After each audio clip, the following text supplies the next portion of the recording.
I can still remember exactly where I was standing when my phone rang, and it was a representative from Athletics Australia at the time. A sporting body to say, like, I'm excited to tell you that you've been selected in the marathon team. Are you running a marathon? Oh my god, I could never run a marathon. You sure about that? My god, a marathon? That's like 42 kilometers, 26 miles. I don't understand those people. That used to be me. But not anymore. Welcome to the Marathon Podcast. My name is Christian Warwick, aka Warwick Runs on different platforms. Really happy to have you here. If you're new to the podcast, welcome. If you're a regular listener, welcome back. I was talking about in the last episode when I was talking to Jonathan Green about maybe him coaching me. And yesterday I had a great conversation with him. And now it looks like we're going to be working together going forward. Super excited about that. In today's episode, we are having Jess Stenson on, and I'm really excited about this chat and for you guys to hear everything that she's done and experienced throughout her career. She's had a long career. She's a 3-time Olympian.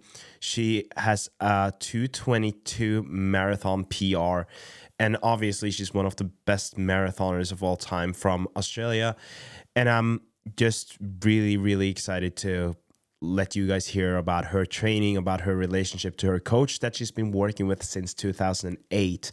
And I think that when you've had a collaboration with a coach or worked with a coach for that long, you obviously have learned a lot and you've taken some experiences with you. And I feel like she's kind of painting a picture of the perfect relationship between a coach and an athlete.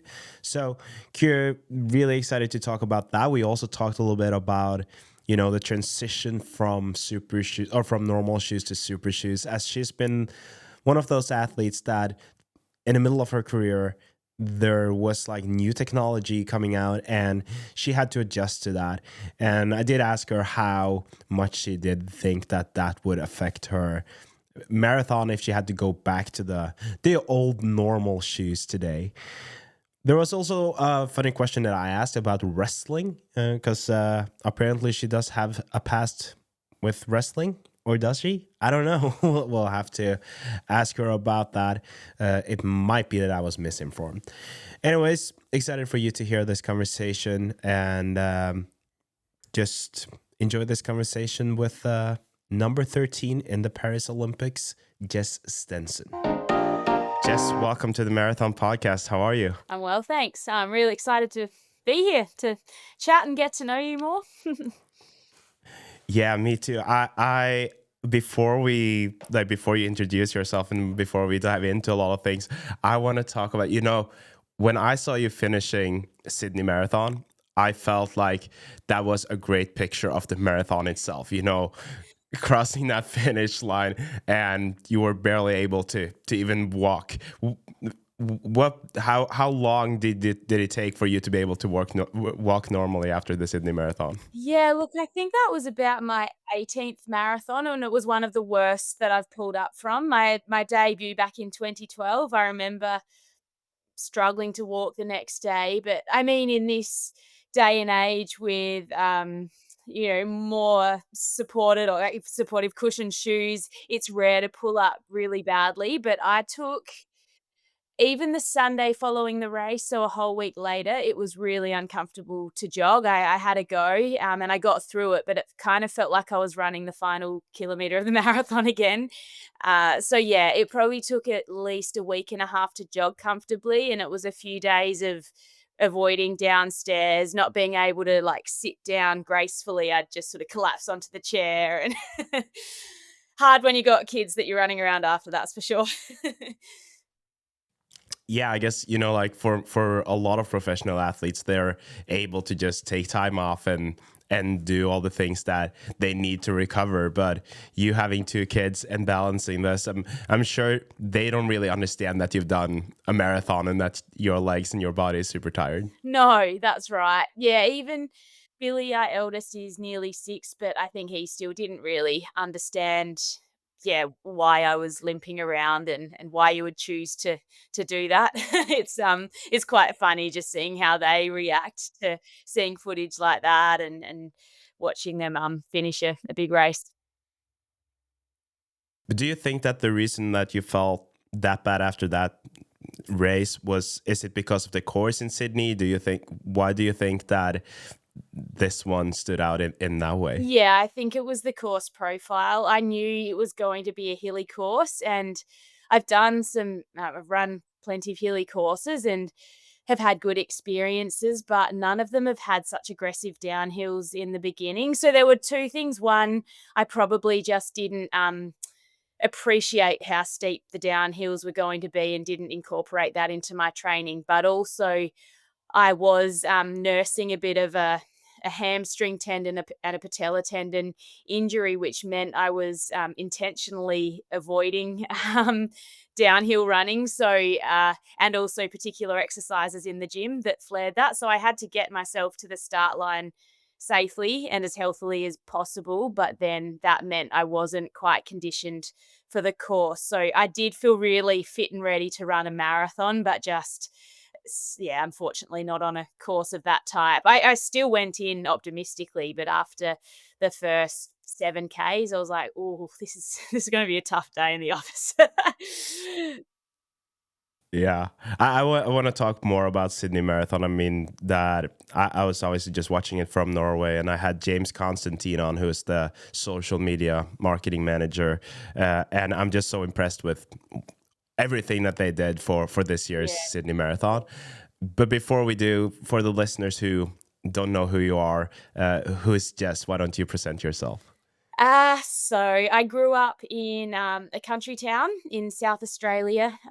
So Adelaide's the capital city, and it's about 3.25 hours sort of towards Victoria. And that was a very sports centric town, a very strong community. I loved my upbringing. We were very active. We did have sort of an annual cross country day, and that's where I discovered long distance running. But I'd say netball and even basketball, they were my passions growing up. Netball's not a familiar sport to some, but anyway, another one of those yeah, sports where you're dodging a lot, you're jumping, and I think being involved in those sports really helped me to develop overall. And then at the age of 21, I started just focusing on running, and that's when a few years later the London 2012 Olympics were on the horizon, and my coach said to me the year prior, so my coach Adam Didyk, who I started working with in 2008, he's still my coach today. He said, look, in all of the training I've seen you do, it's the distance running where you thrive, like the long runs. You're happily chatting away with the guys, and I think that's your calling. At the time, I didn't sort of see myself running a marathon, but I did have an Olympic dream. It was sort of just this, I guess since being a child, I'd hoped I might be able to represent Australia one day. I didn't really think it was possible, but when my coach sort of dangled the idea of running a marathon to try and qualify for the Olympics in front of me, I thought, well, I'll give it a crack. What can I lose? And so I did run that marathon in early 2012 and went off to London later that year, and that completely changed my trajectory. At the time, I was working as a physio and sort of seeing a future in that career, but then I started to realistically see that running could be a big part of my life. And I met my now husband Dylan in 2014 in Adelaide's City Bay Fun Run, at the after party. And yeah, we did a bit of traveling in 2018. We actually based ourselves in Hilversum in the Netherlands for a while, where my friend Susan and her husband, the Crummonses, were living. And then I went and did the Toronto Marathon. We loved that time away, and then came back in 2019 and had our first child, Billy, who's, yeah, as I said, nearly 6 now. And then a few years later, Ellie. And in between, I've sort of run some of my favorite marathons. I think 22, the Birmingham Commonwealth Games was a highlight, and I loved New York Marathon, the Paris Olympics last year. That's probably one of the biggest highs in my career, just in terms of making it to the start line and just the whole experience and sharing it with my family. I really loved that event. But I have to say, this recent Sydney Marathon, despite not feeling how I hoped to physically, I just loved everything about it. The city just really turned it on for that event, and it's one that I hope to do many more times in future, and it's just so exciting to have that as an option on home turf. It's not very often that during the presentation, like when people presenting themselves, that I'm getting the chills, but I did now. It's also interesting because before every chat, I obviously prepare a little bit, so I read up on things that I might not have known before. And when I was reading about you and your career, uh, it's interesting because it seems like you've done a lot of different sports. Like running wasn't necessarily up there as your, I don't know if it was your main thing, but am I right when I'm saying that you also did some wrestling? Because that's what I saw online that you did, and I was a bit surprised by that, obviously, because that's pretty far from No, no, running. no, it's not true, and I don't know that, I remember in high school, some talent identification, like, scouts came around. I remember receiving a letter inviting me out to the, like, weightlifting academy, so I don't know whether there's a bit of a mix-up there or whether someone's just completely Wow, had fun on my Wikipedia page, but, either way, I get asked a that lot. is funny. Makes me laugh every time. Well, yeah, it makes for a good story. I did, like, in my head, I was like, that seems pretty weird because it's so far from, Spell it for running. But I was like, Australian. yeah, well, maybe that's what you did. And then because I did see that your Wikipedia page did have some, it wasn't very updated, so that's not my only source of information. But Hopefully I there did aren't see the any wrestling part there. budding marathoners out there thinking that's, like, the pathway to get Yeah, that would be funny if people were like, "Oh yeah, you should do some wrestling because that's what Jess did in the early stages of her career." Yeah. Well. Anyways, what I also saw, that, like you said, you were a physiotherapist. It seems like you were, um, compared to a lot of athletes who might go full time and just focus 100% on their sport. It seemed like you kind of had almost like a life established when you realized that, oh, I can actually do this sport in a more professional way. When did you realize, was that like before the London Olympics that you realized that, oh, this is something that I can prioritize more, and how did you go about that?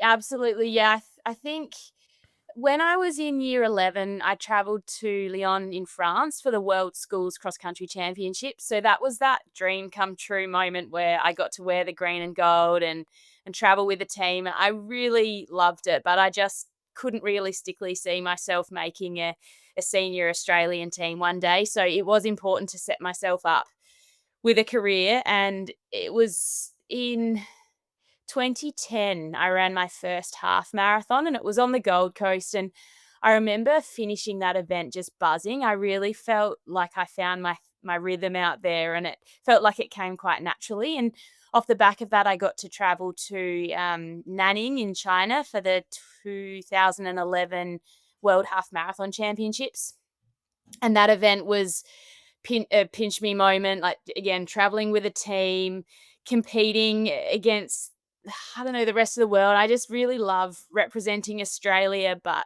sort of working with your Aussie teammates. And I also had Benita Willis on my team there, and she was my absolute sporting hero.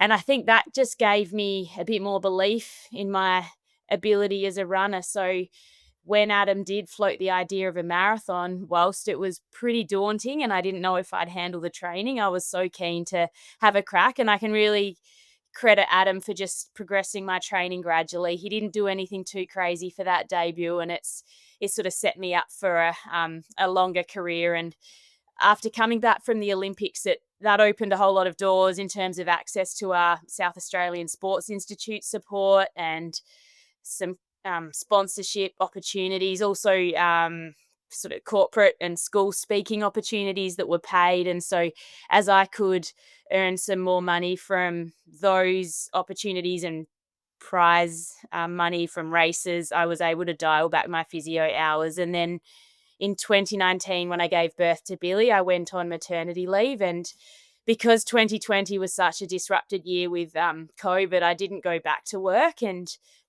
planned to go back to work as a physio, but just next minute, like the Commonwealth Games were around the corner and we were going to St. Moritz on a training camp, and I just didn't get back to it. And by that stage, I couldn't re-register because I'd not achieved the hours. So I actually am not registered as a physio now. And if I want to go back to that career, I have to sit exams. And yeah, so I'm just making the most of running and being a mum and taking on, yeah, paid opportunities for speaking and the like when I can. So that means that for, because you're a three-time Olympian, right? 2012, 2016, and then Paris last year. So that means that for two of the Olympics that you were part of, you were still working as a physiotherapist on the side. Yes, not full time, but yeah, I was, and it was funny. There was a point where I was sort of managing my own injuries and treating myself, and I remember like doing dry needling on myself. And one day, like sort of, I couldn't get the needle out, and my quad had just grabbed onto it, and I was like, okay, I've got to stop treating myself. But I think that physio background has been really valuable as a runner because when I'm out there in training or in a race and something's not feeling right, just understanding the anatomy, what might be happening and what I could do to offload that area, whether I need to treat it seriously or whether I can push on, it just helps you to stay calm in those moments.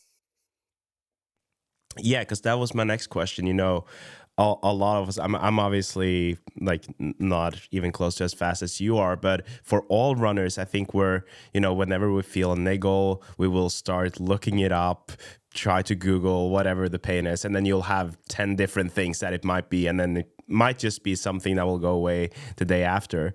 But for you, if you feel something underneath your feet or in your calves, are you, because of your yeah, your profession, are you able to kind of almost diagnose yourself pretty quickly and avoid getting those big injuries? Yeah, I generally have a good understanding of what the injury would be, but not necessarily what could be causing it. So, where I find it really helpful to see a physio or even a podiatrist or a sports doctor is just to see, yeah, what mechanical issues there could be so they can, get you lying on your back and test your hip flexor length or the mobility of particular joints that you can't necessarily test yourself. So I like to sort of go in with an idea and explain my symptoms without saying what I think it is. And then it's really nice just being able to talk in a little bit more of a detailed way about what's going on throughout the entire chain and problem solve together. And then obviously there are areas like with spinal mobilizations and those sorts of things that I can't reach that myself. So yeah, I certainly still really value the input of professionals. Yeah, I come from sports myself, and then I've realized that because of that, I have a lot of experience with, when I have some pain, not necessarily with running, but just in general with my body, I am pretty in tune. And then I realized that I'm probably a pretty annoying patient for any physiotherapist because I come in and I'm like, yeah, so I think that might be, and I'm not diagnosing myself, but I'm like, so this usually works very well for me. So like, if you could do that, and I usually tell them, I'm so sorry. I've just, like been on teams where we had massage and we had physiotherapists. So, and I would assume that it's even harder for you to not be that person when you are actually a professional. I've been out of the game for a while now, so as time goes on, I'm less and less confident in my my diagnosis. Yeah, that's funny. But I I want to go back to Adam and like him being your coach since 2008, which is like obviously a very long time, and you've had a long professional career. What is it about that, partnership or that coaching athlete situation that makes that such a good one? Because you do see a lot of people changing or switching throughout their career, but you've kind of been with him throughout your whole professional career, I guess. Yeah, I think there are three key points. One is that when we started working together, he had never coached a marathon runner, so he was very new to it all too, and he was so willing to learn, and that's been true of him throughout. Like he was going to the likes of like Chris Wardlaw, Steve Monaghetti, and Rob Di Costello, like some of the Australian marathon running greats, to get tips and input on my program. Sean Crichton, and then another one is I trust him. Like we've had a friendship, and I know his values, he knows mine, and there have been times in my career where I have lost my mojo, and he has said like, well, that's okay, take the time you need. Or when I said, Dylan and I really want to start a family, he was like, oh, that makes me so happy. That is the greatest thing you'll ever do. Like some coaches could have shut it down, but he's always just been so on board and supportive. And then I think the final thing is if I've come to him saying, I don't think my training's working, I think I need more of this, he's been okay, like let's make it happen, and we talk about it together. And yes, there are times when he'll initially sort of shut something down and say, no, I think you need this, but then 2 days later he'll come back and he's sort of had time to simmer on it, and he's like, oh, let's make this work. So his adaptability and willingness to learn and move with me and the times is the reason why we've had such a long partnership, I think. Also the team around me, like our Team Tempo group, my training partners, I love everyone I train with. We do have a lot of fun together and all really respect each other, so that makes a huge difference as well. I'm so happy to hear that, with a coach, because I feel like a lot of people, and myself included, I've been very cautious with approaching a coach because I've been so worried about not having a coach that adapts to my life, but also the things that I want to do. And I think that a lot of the listeners listening to this, they will, just based on the description that you are, like the way you're describing Adam, I think that that's kind of what people should look for in a coach. Not necessarily always be like, oh, what are all the results and all of that, because the results will probably come if you have some basic understanding of marathon training, I And guess. if you're But happy have too. yeah, exactly. So because that I had Kylie Mance, Connor Mance's wife, on a few weeks ago, and she was saying that for both her and Connor, like a happy runner is a faster runner, Yeah. and I think that's very well said, and I feel like that's kind of what you're describing as almost like the foundation for the collaboration between you and Adam too. Yeah, and I think he's always prioritized health, and that leads to longevity, but also just this mutual respect. When you know your coach has your health at the forefront of their mind, it just, um, yeah, and you as a human developing rather than just your results as an athlete. So,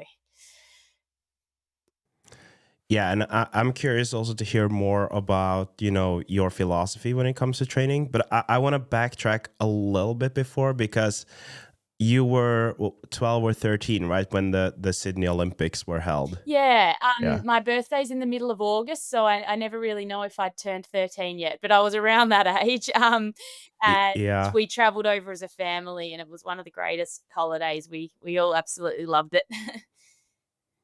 Yeah, I can only imagine how, like, that experience. And also at that age, it sounds like you were a pretty ambitious person, or at least very active person from a young age. And how much would you say that kind of, if not shaped you, but motivated you in terms of sports and an active career, seeing that at that age? Because that's obviously the golden age for, those dreams being planted. I mean, it's one thing that really excites me about the Olympics coming to Brisbane in 2032, just other Australian families having that opportunity to potentially see an Olympics on home soil. And even just if you can't be there in person, having it in your time zone. And I think, yeah, it did shape me a lot. Like I loved sport and um, just in Naracoorte, we all still, even though it was a little town, we all had these big dreams, but the Olympics to me just seemed a bit too far-fetched, and then going there and seeing the athletes in person and you realize they are real people, and having someone like Benita Willis, who just finished her race, come into the grandstand and sign my Olympic ticket, it was like, yeah, you could like reach out and touch these people, and it just made it a little bit more tangible. And I think just feeling that energy. I mean, the Sydney Olympics were kind of the beginning of a new style of Olympic Games where the volunteers and everyone were just so up and about, and it was, yeah, it was something else. And so I do think that just sparked a bit of a fire in me. And although I didn't know how I might get to the Olympics, I remember a couple of years later, Dad at New Year's Eve, he'd pull out his diary and we'd do a bit of goal setting as a family. And I remember saying I wanted to start pole vault. I can't remember saying wrestling, but I remember saying pole vault, thinking like I could be the next Tatiana Grigorieva. She won silver in Sydney. And so I didn't know, yeah, how I'd get there, but I wanted to get there one day, that's for sure. And how was it then, when you made your first Olympic team? I can only imagine that must have been a surreal experience. Yeah, I can still remember exactly where I was standing when my phone rang, and it was a representative from Athletics Australia at the time. A sporting body to say, like, I'm excited to tell you that you've been selected in the marathon team. And from then onwards, it was all just a bit of a whirlwind, because there's so much admin and paperwork that I hadn't necessarily um, being kind of on the list of someone likely to make the Olympics. So you've got to catch up and quickly try on the uniforms, get your size, and then there are media opportunities. And I just remember, because I was still working almost full time as a physio, it was a bit overwhelming trying to do all of this on the side. And once I got on the plane to go to Tonbridge, where we prepared for the Olympics for, I don't know, a week or two before the games, it was like a big relief, just thinking, okay, I can get on with it now. And I was just soaking up as much as I could. And on race day, it was a little bit surreal. I was on a team with Benita Willis and Lisa Waitman, and I could see my mum and dad in the crowd. My sister was out there, and lots of friends. And yeah, there was a point probably 15 Ks into the race where kind of the enormity of it all caught up with me. And I remember feeling quite anxious and almost like panicky. My breathing started to go, and I remember that being a really challenging point in the race, just calming myself down and trying to focus on, yeah, what I could control and what I'd trained to do. So I came away feeling proud of my effort, but definitely hit a bit of a post Olympics blues, just because it had been just such a wild ride to that point, and so much adrenaline and excitement. I think I just hit a patch of fatigue, and then a bit of I guess being unsure of which direction I wanted to take from there. And that was a bit of a tough moment, but got through it, and I've been able to handle the post championship period much better since then. Yeah, I feel like that's something that, or at least I hear that a lot of people are struggling with. And I can even relate to it myself after having a big goal, like for a marathon, after Boston Marathon this spring. I told my fiance, we need to have a new goal immediately, because otherwise I'm gonna, I'm gonna crash. So I think the same day I signed up for a new marathon, just to know that I had something in front of me. And it sounds so unhealthy when you say it. It sounds like you're really struggling, but I think most people who are, into sports or run marathons, they can really relate to that. Yeah. Well, it's funny because I often finish a marathon, and that day I'm like, I don't know if I want to run another one. Like I feel really just, I think, like it took everything out of me, but it's generally 2 days later I'm looking for the next one to sign up for. Yeah, I just knew with myself that I needed to prepare for those, that's 2 days later moments. That's why I told her we just need to find something. Because you're right. Obviously, after I'm not sure how long it takes for, at least for me, to be like, oh yeah, I'm ready to run another marathon, because it's so painful, and you hate your life for a bit in the moment, I guess. But then a week later, it's like, oh yeah, that wasn't that too bad. So, but I realized that I don't think we really touched on, your personal records and your progress as a marathon runner. But your first marathon was in 2:31, right? Yes. Yeah, Yeah. so the ace And now back you're then was 2:32. Obviously things have changed a lot since then. So you sort of have that A standard that would almost, secure your selection, and a B standard that, there wasn't necessarily, assured. But obviously if the standard was still 2:32 now, there'd be so many people running that time. Like, the quality's just, yeah, really shot up since 2012, the standard. Yeah, and I mean, lucky for you, you've also really improved and had a lot of progress since then.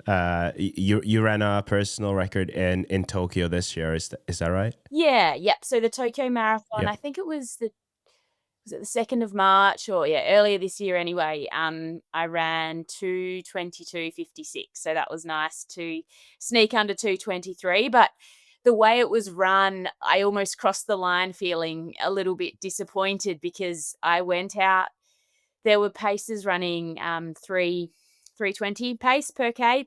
And so I decided, rather than risk being on my own, I'd just go with those paces. So for the first 30 Ks, I was sort of on for a quicker time, and faded a bit at the end. But it was still so exciting to get that PB. I kind of finished feeling like if I ran the race in a more even way, I might be able to get more out of myself.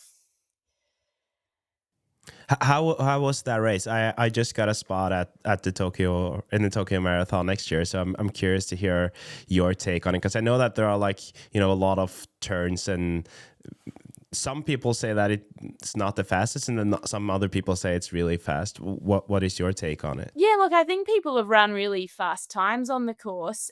For me, I don't think it was the course that was the issue. It was more just the way I ran it, probably a little bit too aggressively at the beginning. But there is a downhill at the start. So you can tend to go out quite quickly. And then towards the end, maybe in the final 10 to 15 Ks, there are some little inclines. We had a fairly warm day, which has been the theme of this year with major marathons. But yeah, I thought it was brilliant. And certainly I think, a lot of people run personal bests in Tokyo, and it's just such a well, organized event, very punctual, of course. And Japan's just a great place to spend time. I prepared in, sort of like a resorty sort of training, location prior, to going in Chiba, and that was really nice. Just a great place to relax and get ready for the race. Yeah, I can't wait to go. It's gonna be a fun one, and I think that's also part of, at least for me with the marathons, being able to go run, have fun with that, and also discover and experience new cultures and new places. That's pretty unique, and I think Tokyo is gonna be very different than others. I know that you can't, like, throw your gel on the ground, because that's not a no-go in Japan. So Yeah. it will be interesting. Yeah, and there's no shortage of good food, that's for sure. I remember after the race going to a stand-up sushi bar, and that was a really cool experience. If we look at this, the Tokyo Marathon 2:22, and then back to your first one, 2:31. That's obviously, when you're at those times, or those fast marathons, that's quite the progress. What is it that you've done, you think, training wise, together with Adam, since that first one and up until uh, Tokyo? So from 2012 until 2018, I followed that 3 session a week model plus a long run. So in like my first marathon, I think I peaked at 150 Ks, and that felt like I was at my limit. And then by 2018, I was sort of up to 180 Ks, like ticking along quite comfortably, and occasionally would go a little bit higher than that. But it was with reps on Tuesday, some sort of thresholdy tempo session on Thursday, maybe some hills on Saturday, and then just a sort of straight out long run on the Sunday. And then when I came back from having Billy, well, one, there were these new carbon plated shoes on the market, and the footwear industry had changed. But two, I think COVID had prompted us to just go to Tuesday, Friday sessions. And that has really worked well for me, that model. So I'll do my reps on Tuesday, whether it be 1Ks or 2Ks, even like 3x3Ks. And on a Friday, I'll tend to do a long fartlek or threshold tempo style session. And then on Sunday, every second week in a marathon block, I'll do maybe 2 hours and 15 minutes, but the final 10Ks will often be around marathon pace in some form. It might be, there's a session we do where you do 3x2Ks and then a 5K effort, or 3x4Ks at the end of a long run. And I find, yeah, it's just really worked well for me. And my overall mileage is lower these days. I tend to peak at 165 Ks in a marathon block, but I just have so many years of running in the bank now. And perhaps this mileage or style of training wouldn't have worked as well for me at the beginning, but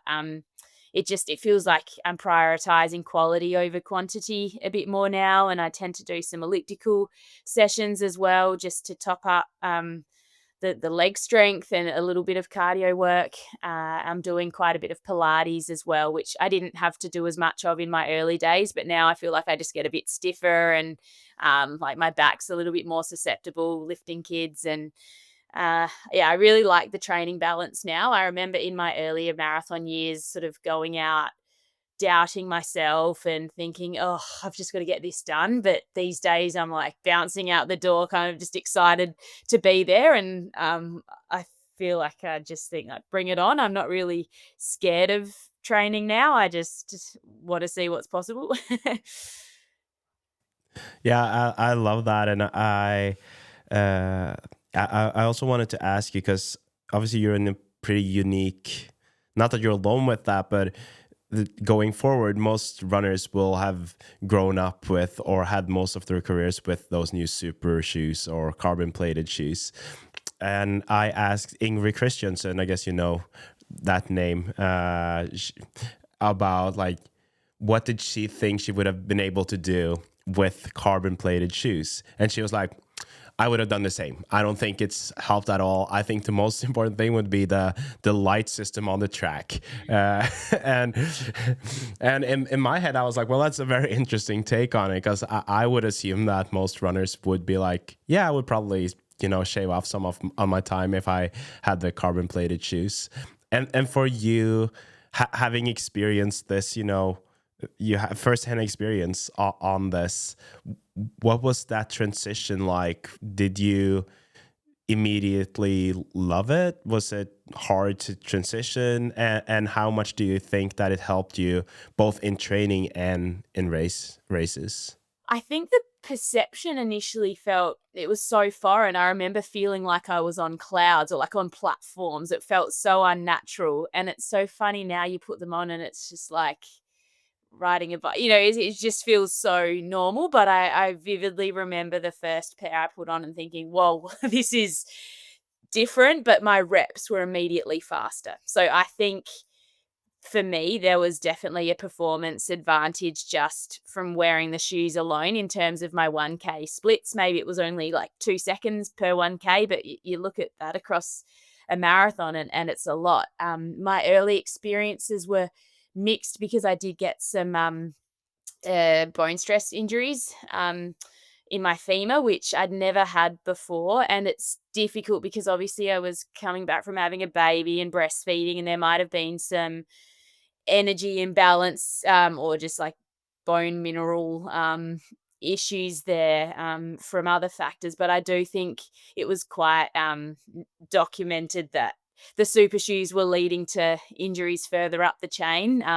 Took maybe the stress off your calves and lower legs, but so I've had two, femoral bone stress injuries since the super shoes, but definitely generally pull up better from training sessions, and in those sessions I'm able to achieve faster splits, and then on race day I feel like I can just get going in them better than I could in the flats. I would actually love to bring back the old shoes, maybe not go as far back to the Dunlop volleys, but like a ugh, any brand, if you just think of the flat sort of waffle, and have a marathon and just see what times the best in the world would run, and whether they'd pull up differently to what they do these days. It would obviously be a dangerous undertaking, but it would be very fascinating.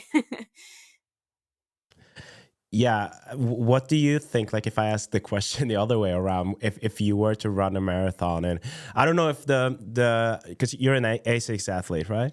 I'm a Lululemon athlete, but I've worn Asics shoes. So that's what, if I look at back in, say, 2018, I was wearing the Tava Zeal and the Tava Edge. It was like a light waffle. Basically, the light Hmm. better was the idea. Yeah, exactly. What do you think that you would have, like, if you put those shoes on and you had the same legs as say in Tokyo, and you were running that, what would your prediction be? I mean, if you consider training in them in the lead up to Tokyo as well, or could I train in the new shoes but just race in the Just race. So say that you were, or depending on what you think would be like the ideal, but in terms of your, no, think of race day, the shape you were in, yeah. and because then you know that, okay, you're good enough for a 222. Yeah, What do you think you could have done? or And more slower, just not having that same bounce. I really think you just you get a little bit more out of each stride, and I think that would have to add up to at least a minute. yeah. Well, it's not. I mean, I think that a lot of people would also think that it would be much more, Yeah. right? Like, because, and I guess it also comes down to the athlete and maybe the strides and the technique. Because some people will, I assume that some people will benefit more from it than others. I don't know what your take is on that. Yeah, I think that's true, and I also think I've heard of athletes, and I don't know if it's still the case, but Sisson, I think, was one who didn't actually like wearing the super shoes, and there have been people over time who I've heard just didn't feel like they responded well to them. But I think it would be, you'd get more of a drop in time in the old shoes if you were doing your whole marathon block in them too. Like even just the jogging shoes now, and the extra sort of support, and you pull up better from every single run. So I think it could be 4+ minutes if you're considering a whole marathon block without the technology and the footwear we've got today. Yeah, it's interesting. I remember growing up and running a lot in the A6 DS trainer. I don't know if you Yeah, remember those, but I loved those. And then I remember really not liking the way things were headed, because I didn't feel like I recognized that shoe. yeah. So this was probably when I was like 14, 15. And a few years later, I was like, oh, I wish I stocked up on those because I loved those. And to this day, I'm not sure if I can like remember being as happy with a shoe as I was when I was running in those. That could obviously also be that I was much younger and didn't have the experience, but that was my impression at least. Yeah. Yeah. No, that was a popular shoe at the time for sure. Yeah. So I'm obviously from Norway, and we have, the Norwegian method. They're talking a lot about double threshold, and we also, at least for me, I grew up with very much this low intensity should be 75 to 80% of your training, and all of that. And you already established that you have been a pretty high mileage runner, or I guess like it depends. Today people are running a lot, but to me at least, I would say 180K, then you're definitely up there. Uh, what has your philosophy or Adam's philosophy been like in terms of that intensity control? How much of your training has been at low intensity? What is low intensity for you, and also threshold versus the higher intensity zones?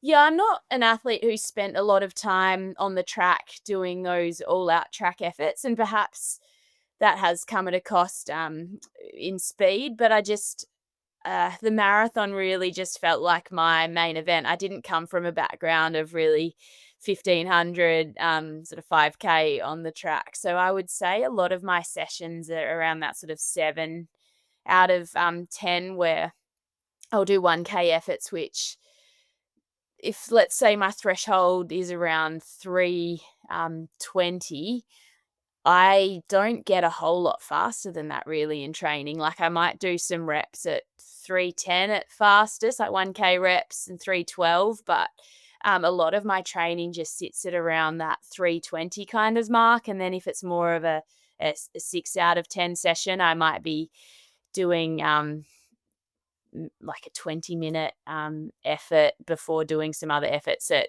like 330s, 335s. But yeah, I'd say a lot of my training is in that thresholdy sort of zone. And how much of it would you say that is, at the low intensity, like the easy runs? Because I'm very happy now that I see on social media that people are emphasizing the easy runs, because I think that a lot of people have been neglecting that. Yeah. How important has that been in your training? How much of your training would you say have been like in the lower intensity Yeah. zones, like zone 1 and 2? So in earlier in my career when I was doing the higher mileage, like up around 180 Ks a week, I would double run on 5, even maybe 6 days of the week. And basically the only times I was doing, faster reps was Tuesdays, Thursdays, Saturdays, and then everything else was just low intensity. But now that I'm doing maybe peaking at 160, 165 Ks a week, I'm replacing some of those double runs with an elliptical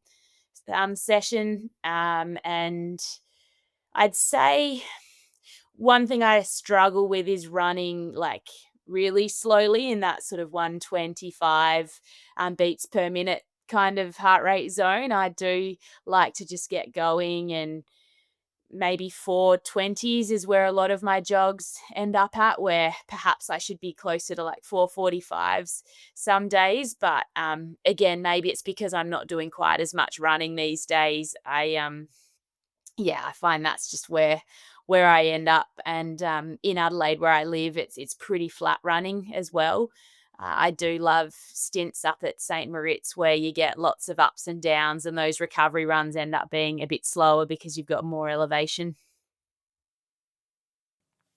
Yeah, I think this makes sense, and it's also kind of back to what you were saying, that you have this foundation, right, or the fundament of having you've been running for so long, so you also have probably a lot of that core low intensity training behind you, Yeah. and at least I'm not sure if people look at it that way, and but I would say that you obviously have the percentages weekly, monthly, yearly, but you also can look at it as your whole career, that you can probably allow yourself to do a bit more, like shorter, less mileage, and then higher intensity, because you have all of that behind you, I guess. Yeah. And if I really feel like I just need a proper recovery run, I jump on the treadmill where you can just set the pace and it controls it for you. So I have that option as well. How much do you use heart rate in your training? Not a lot. Like I'll often reflect on it afterwards, and just if I'm going through a patch where I am feeling really tired or perhaps feel like I might be getting sick, I'll just see if my heart rate was a bit higher in the run afterwards. While I'm actually running, I don't look at it at all. So I just use a wrist based heart rate.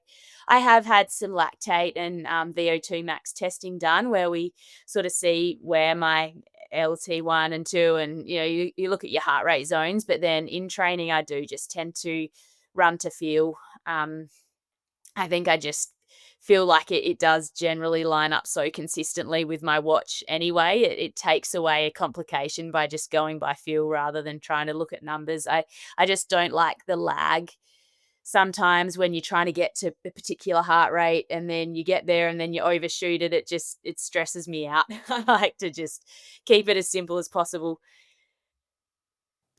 Yeah, that makes sense, especially if you're just using the watch and not like a heart rate strap or anything, because then Yeah. it's like you said, it's pretty delayed. I was talking to a friend of mine and he was talking about his heart rate, and I was like, if you want to use heart rate, you should not use just the one on the watch, because it's not accurate enough for you to get the right data, at least not real time. Yeah. Um, yeah, but I'm curious when you're talking about your workouts, because I've like when I talk to other athletes, the one misperception that I feel like a lot of the ones of us who are not professionals, we tend to think that your workouts might be harder and longer. Yes, you have more mileage, but like you even said that a workout for you could be 3 by 3K. What do they usually look like? Because to me that sounds like all like what a lot of other people will do, also like who are running 3:30 in the marathon. They might also do 3 by 3K or 10 by 10 by K, and obviously much slower. But what does it look like for you? Yeah, I don't think it's too different. Like for a first time marathoner, certainly they might not be churning out many 35K runs. That's where it's perhaps a bit different. Like I'll consistently do 2 hours 15 to 2 hours 30, which ends up landing at sort of that 33 to 35K mark on a Sunday. But the actual sessions, the fartleks that I do now, when I look back to my early marathons, I would never have thought I'd be running like a half marathon in my training. Like one of the fartleks we do sort of does get up to 20, 21Ks where you've got 1 to 2K ons and then 1K floats. Some of the rep sessions in the peak of marathon training, it might be 5K, 4K, 3K, 2K, 1K, which again, the biggest session I did before my first marathon and even my second and third marathon was 3 by 5K, which was 5 seconds slower than marathon pace for the first one, marathon pace for the second one, 5 seconds faster than marathon pace for the third. And I remember having my gels ready to go, like had a big meal that like I really got mentally and physically prepared for that session. It seemed so big. And now in a marathon prep, that's sort of a pretty stock standard session, and there'll be others that are more intense and higher in volume. So I think some of the sessions probably are quite similar to what runners of all levels are doing. It's just the intensity at which you hit them, and then probably what you're doing in between. And again, as I said, that Sunday long run just consistently being pretty high. Yeah, and when you're talking about the long run, because that's a question that I ask all the guests that are on, like, what does that look like? And you did mention that you would run a little bit faster for the last 10K of your long run. Is that kind of like a standardized model that you have for that, or do you mix it up a little bit? So in a marathon block, I'll have 1 week that's 2.5 hours. That's just my coach just says, jog. But typically, if I'm running with some of the boys in our squad, we will get down to low 4 minutes by the end of it, just because you naturally get going. Sometimes we have this steady uphill run, and then we kind of come down it, so you naturally get faster. Other times we'll run along the river, and if you don't have traffic interruptions, you do tend to just start ticking along a bit quicker. Uh, then every other week we'll have an actual session where my coach will often be out on the bike and have my race flats in a backpack. We'll be practicing hydrating and maybe taking on a gel or two, and that'll be uh let's say we do 10 10 10, so 10Ks jog, 10K steady or tempo, and then change shoes and it's 10Ks at marathon pace, or um yeah, I mentioned that 3x2K and then a 5K, all of that would be done in my race flats. So they're very specific paces that I'm trying to hit, and it's written into the program that way. So you're actually changing shoes mid workout to, so that's more like the racing shoes that you're putting on then for the last 10K. Yeah, yeah. I could wear them for the whole session, and I think that's something I will start to do a bit more of. Just I'm finding the shoes these days, you do need quite good foot muscle strength, and even like the shoes towards the end of a run, you can find your muscles are fatiguing in them. So, where I've just worn them for little portions of my long run, I think I might do a few long runs where I'm wearing my racing flats for the entire long run just to condition my legs. It makes me curious about when you're saying that, because I think it makes sense. But what shoes do you then usually run in for the first, say, 20K of that run compared to the less? I guess yeah, like either a jogger or more of a, somewhere between a jogger and a racing flat. I'd say it's still very, it's quite like bouncy and Mhm. But responsive. no carbon plated shoes for the first 20K then.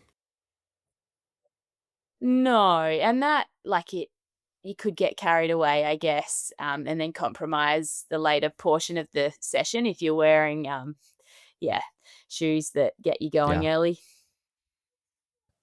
I want to ask you, we're getting closer to the end of our conversation, but you did mention some of your injuries. I know that you were planning on doing Valencia, was it last year? Or was it yeah, and then you had an injury, and you Yeah, did yes. mention a couple of your stress injuries too. When I think that a lot of people can obviously relate to having injuries, and feel like, at least for me, the biggest fear that I have is getting a stress fracture or anything like that. And when you got these, how was it to come back from that? How did you approach that in terms of your training, the healing time, and yeah, just in general coming back from something like that? Yeah, the first bone injury I had was in 2014 leading up to the Glasgow Commonwealth Games, and I was really upset, like, went through like roller coaster of emotions because I didn't know if I'd be able to actually compete at the games. I think the injury was 4 months prior, and just not being able to run and then having to cross train, it was a completely different approach to me. But when I got through that training block and got to the start line and actually I ran a PB at the time in that race. It was a real eye opener, and I realized there are so many different ways to prepare for a marathon. And so when I got injured before the Rio Olympics, it was the same bone stress injury in my metatarsal, but on the other side, I was like, okay, I know what to do here. And I had belief throughout, and I lined up still feeling pretty confident. I'd been on the Alta G a lot, and then the injuries I've had since becoming a mum, they've been tougher because they impact my ability to just go about my day and take the kids to the park and the playground more. I've found them tough, not so much because I can't run, but because I can't do those other things like I need to and want to. So yes, it was disappointing to miss Valencia, but I can sort of compartmentalize it better or just have more perspective now. And it's like, that's okay. It's a bone. It will heal. I trust this process compared to like a muscle or a tendon injury where you don't necessarily know that having time off is going to heal it. At least with a bone, you've got a set time frame and you will be pain free at some point. Yeah, and as a physiotherapist, I guess you know these things better than a lot of people. And there are these horror stories about a stress fracture coming back because it's easier to get it if you've had it once. Is that actually true, or is it like when you've healed and you've done it the right way, then you are you can go back to normal training? Yeah, if it heals fully, that bone, that new bone that's been laid should be stronger than ever. But if the reason you got that injury in the first place was because of a biomechanical issue. Well, I guess if you're still running in that way when you come back, you're going to be susceptible, or if it's an energy imbalance, then perhaps your bone density won't be great and you're more susceptible. So it kind of depends on the cause, but when you injure a muscle, that tissue won't ever be quite as elastic. Like it's the tissue sort of change forever, but whereas bones are remodeling all the time. So really that bone should be stronger than ever once it's healed, provided you give it the chance to heal properly. That's good to know. I think that especially when you read online, you and at least for me, that's why I'm the most worried about a stress fracture. Not because of the time off, but more because of like, oh, what if I'm never able to really come back? So that's comforting to know in case I ever find myself in that situation. I think there are, unfortunately, some areas of the body that have poor blood supply, and they're the riskier ones if you get bone stress fractures there, and they can't heal properly because there's a poor blood supply. So yeah, I guess those ones you need to tread very carefully, but usually if you do everything right, you're going to be okay. What areas of your body would that be? Yeah, So like like, femoral neck's a bit of a riskier one. The navicular bone in your foot. There are just, yeah, a few that can be a bit more problematic, but plenty of runners have had them and have come back well. So, yeah, good. Thank you. But I also feel like you're a great example of having these injuries and then coming back. You know, like you did mention that you did a PB after your first bone stress fracture or injury, and then also after Valencia, having to skip Valencia is in December and then Tokyo is in March, so it's not that like long of a time. And then you come back. What is it that you're doing at, or what did you do at the time to be able to get back stronger after an injury? Because most people would maybe think that that would set you back. yeah, I know of quite a few runners who have run their PBs after a period of injury, and I don't know whether it's more physical or mental. I think on the physical side, you gain a real appreciation for just the ability to run, and you come back hungrier than ever and probably line up feeling a bit more grateful than usual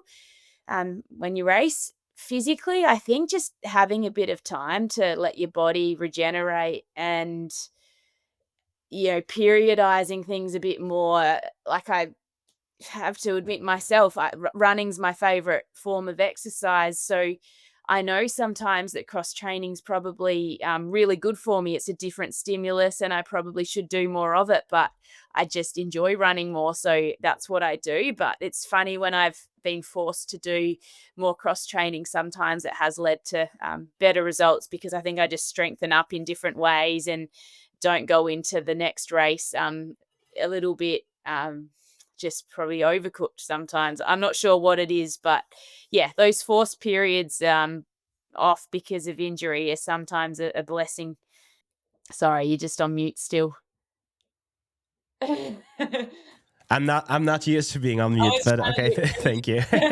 to Yeah, so my next question on this was that coming back from something, and sometimes, especially when I have this podcast, I realize questions that I want to ask athletes. And now that I've been sick for like 10 days, so 10 days without running, and I was feeling something under my foot before I got sick, and so I was like, oh, maybe it is a blessing in disguise. Like then I can take some time off without feeling guilty because I have to take time off anyways. But then obviously now that I'm starting to feel better, I'm gonna start, trying to go out for a run again. And what is your approach after? Because I know that before one of your important races, you got COVID, right? Yeah. Well, Adam will usually start me back with just some jogging. He wants to tick off generally 2 or 3 jogs before I'll do a session again and make sure, in the case of COVID, my lungs are feeling good. In the case of an injury, it depends how long you've had off, obviously, but if it's just been a week, I think he'd give me 2 jogs and make sure I'm all clear with those, before adding in more of a tempo style session, because they're the ones that I naturally feel, more relaxed with. If you're someone who perhaps, finds short reps easier, he'd probably start me with that. He just introduces me to sessions in with a comfortable one, and then we go from there. Okay, cool. Thanks. Then I'll keep that in mind now that I'm starting to get back to it. Just I've really enjoyed our conversation, and I really appreciate your time. And the last thing I want to ask you about, because one of the reasons why I respect you so much is that when you go through your Instagram and in all of your posts, you are so good at thanking other people. Like you're thanking your coach, your family, your team, whoever is there to cheer you on. How important is it for you with the people around you in your life and that support? Because it seems like it's really important to you. Yeah, it is. I mean, I love people, and I guess feel really thankful that I'm surrounded by a lot of people who I just admire and who I know every time I line up to race or even just to head out to training, there are a lot of people who make that possible, like my husband Dylan, and the way he supports my goals and helps to make it all work logistically, but also his belief in me at times when maybe I'm doubting myself. And then we've spoken about Adam a lot, but I'm really close to all of my family members, and we live quite close to each other, so we get to catch up a lot, and they've had such a big influence on my life. Mum and dad from an early age, they've always modeled determination, but just a love for life and this desire to make the most of every day and every opportunity.